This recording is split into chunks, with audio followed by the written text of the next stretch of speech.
Discerning Idolatry in Desire. 12 Ways to Recognize the Rise of Covetousness.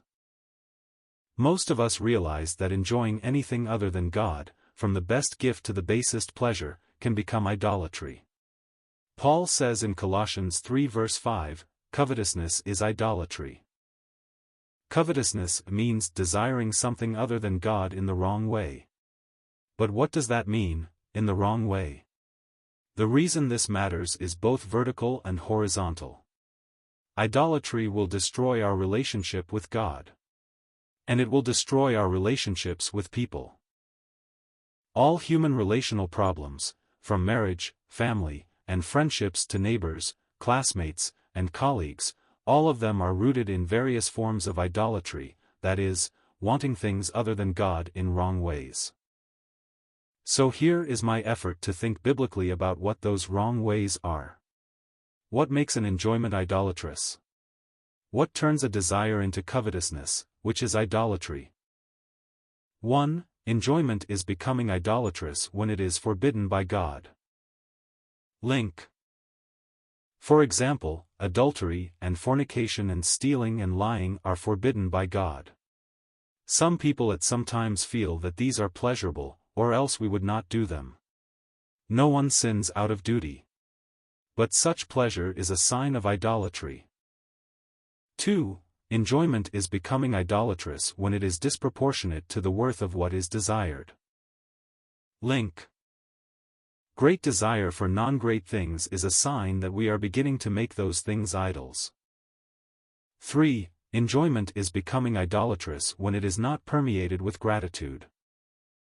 Link. When our enjoyment of something tends to make us not think of God, it is moving toward idolatry. But if the enjoyment gives rise to the feeling of gratefulness to God, we are being protected from idolatry. The grateful feeling that we don't deserve this gift or this enjoyment, but have it freely from God's grace, is evidence that idolatry is being checked. 4. Enjoyment is becoming idolatrous when it does not see in God's gift that God Himself is more to be desired than the gift. Link. If the gift is not awakening a sense that God, the giver, is better than the gift, it is becoming an idol. 5. Enjoyment is becoming idolatrous when it is starting to feel like a right, and our delight is becoming a demand. Link. It may be that the delight is right. It may be that another person ought to give you this delight. It may be right to tell them this. But when all this rises to the level of angry demands, idolatry is rising. 6. Enjoyment is becoming idolatrous when it draws us away from our duties. Link. When we find ourselves spending time pursuing an enjoyment, knowing that other things, or people, should be getting our attention, we are moving into idolatry. 7. Enjoyment is becoming idolatrous when it awakens a sense of pride that we can experience this delight while others can't. Link. This is especially true of delights in religious things, like prayer and Bible reading and ministry. It is wonderful to enjoy holy things. It is idolatrous to feel proud that we can. 8. Enjoyment is becoming idolatrous when it is oblivious or callous to the needs and desires of others. Link.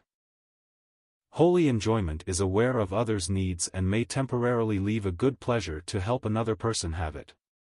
One might leave private prayer to be the answer to someone else's.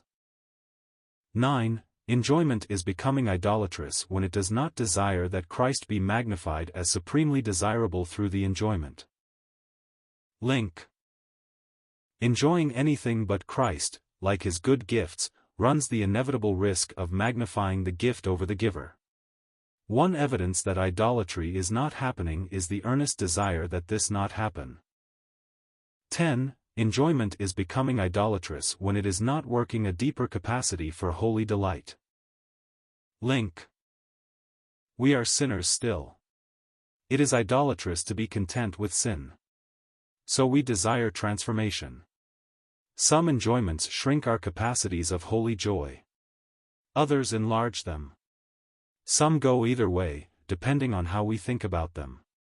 When we don't care if an enjoyment is making us more holy, we are moving into idolatry. 11. Enjoyment is becoming idolatrous when its loss ruins our trust in the goodness of God. Link. There can be sorrow at loss without being idolatrous. But when the sorrow threatens our confidence in God, it signals that the thing lost was becoming an idol. 12. Enjoyment is becoming idolatrous when its loss paralyzes us emotionally so that we can't relate lovingly to other people. Link. This is the horizontal effect of losing confidence in God. Again, great sorrow is no sure sign of idolatry. Jesus had great sorrow. But when desire is denied, and the effect is the emotional inability to do what God calls us to do, the warning signs of idolatry are flashing. For myself and for you, I pray the admonition of 1 John 5 verse 21, "Little children, keep yourselves from idols."